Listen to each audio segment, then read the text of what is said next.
Hola, ¿qué tal chicos? Bienvenidos a nuestra siguiente clase. El día de hoy vamos a retomar el conocimiento de la clase anterior y vamos a ver la clasificación de una de las sustancias puras que son los elementos. Los elementos químicos nosotros los podemos clasificar en tres grandes grupos. En la tabla periódica se encuentran como metales, metaloides y no metales. Vamos a hablar primeramente de esta división. La tabla periódica nosotros ya la hemos manejado en clase y trae esta división.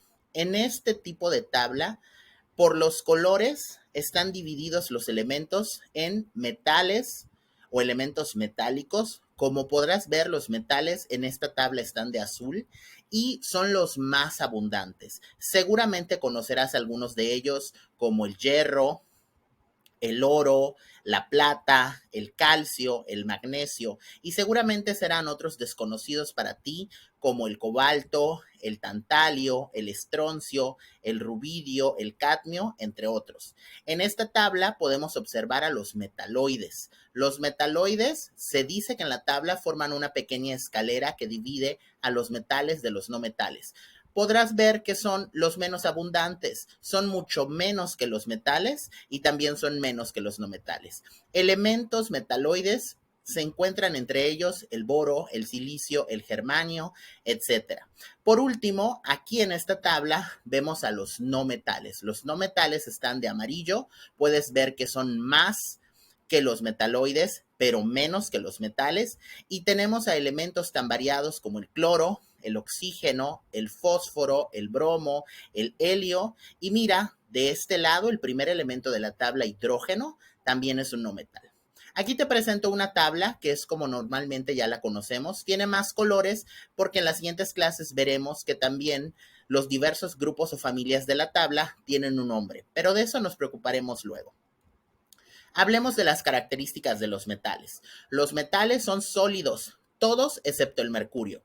Presentan un brillo particular característico. Son dúctiles, es decir, con ellos se pueden hacer finos alambres. Maleables, es decir, con ellos se pueden hacer láminas muy delgadas.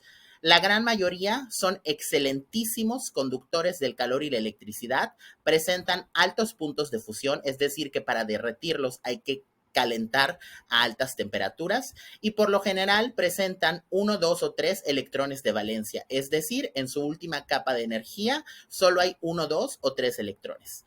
Ejemplos muy cotidianos, el aluminio, el mercurio que se encontraba en los termómetros antiguamente, hoy ya es difícil de ver porque hay mucho termómetro digital, el plomo, que es un agente contaminante, tenemos el oro también y el magnesio. Los metaloides, ¿te acuerdas de ellos? Son la escalerita que divide a metales y no metales. Son poquitos.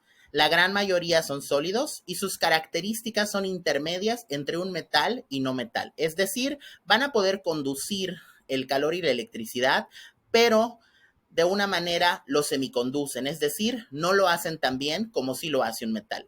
Y aunque algunos poseen brillo, es un brillo mucho menos que el que tienen los metales. Son poquitos, solo son 7. Ejemplos de ellos, el boro, con el que se fabrican algunos medicamentos, el silicio, que se utiliza para chips de computadoras, aunque también se utiliza para hacer vidrio o cristal, y por ejemplo el polonio, descubierto por Marie Curie. Los no metales, que recordemos son menos que los metales, pero más que los metaloides, presentan diferentes estados de la materia. Por ejemplo, el carbono es sólido, pero el oxígeno es un gas, pero también el bromo es líquido. Entonces tienen diversos estados de la materia. Ellos, a diferencia de los metales, no brillan, no conducen el calor ni la electricidad. De hecho, se conocen como elementos aislantes y todos, por lo general, poseen más de 4 electrones de valencia en su último nivel. Y en la naturaleza, generalmente los encontramos de manera diatómica, es decir, que se encuentran enlazados en dos átomos. Por lo general, a los no metales se les caracteriza diciendo que presentan propiedades totalmente opuestas a las de los metales. Como ejemplos de no metales se encuentra el nitrógeno, el gas cloro, el flúor que utilizamos en la pasta de dientes y el carbono del cual se hacen los diamantes o el grafito con el que escribes. Nos vemos la próxima.